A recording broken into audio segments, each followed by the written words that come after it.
आज सबसे पहले जो स्वर संधि के 5 भेद हैं, उनमें जो पहली संधि आती है वह है दीर्घ संधि। तो दीर्घ संधि के बारे में हम जानेंगे। वह दीर्घ संधि क्या है कि उसकी जो परिभाषा है वो कुछ इस प्रकार से है, हम उसको जान सकते हैं। जब उसका हम विग्रह करेंगे या हम उसका संधि विच्छेद करेंगे तो हमें पता चल जाएगा कि इसमें जो दीर्घ संधि है या नहीं है।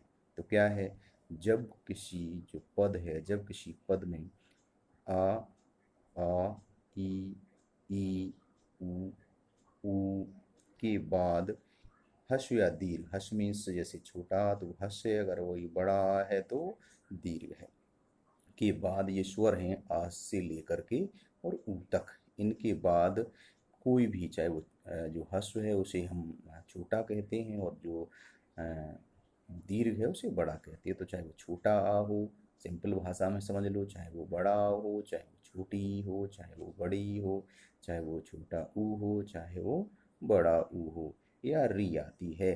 तो इन दोनों के मिलने से ये हमेशा दीर्घ अक्षर में ही परिवर्तित होते हैं।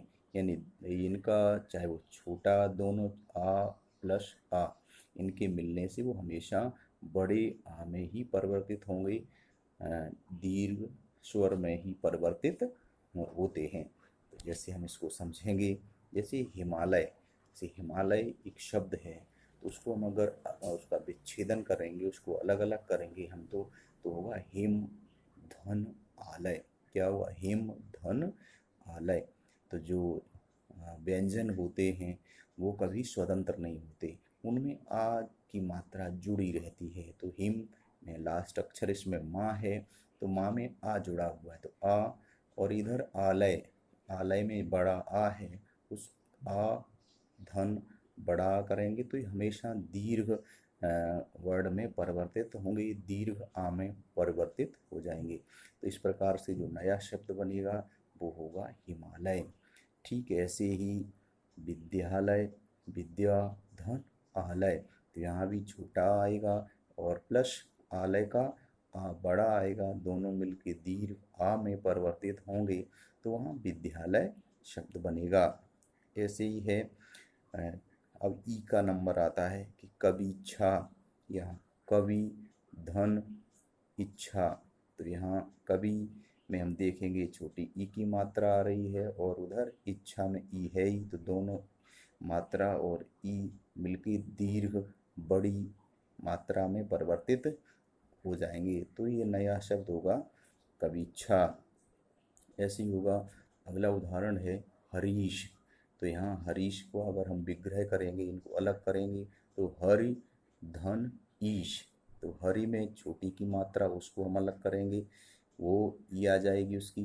धन इच्छा में ई है ही, तो दोनों छोटी ई मिलके बड़ी ई में परिवर्तित हो जाएंगी, तो नया जो शब्द होगा वो क्या होगा? हरीश होगा। ऐसे ही ऊ का उदाहरण समझेंगे तो ऊ में है जैसे सूक्ति, सूक्ति का हम विग्रह करेंगे तो शु धन उक्ति होगा। तो यहाँ जो मात्रा है ऊ की वो ऊ, धन फिर उसमें उक्ति में फिर ऊ है, दोनों छोटे ऊ मिलकर के बड़े ऊ में परिवर्तित हो जाएंगे, तो नया शब्द आएगा शुक्ति। ऐसे ही है।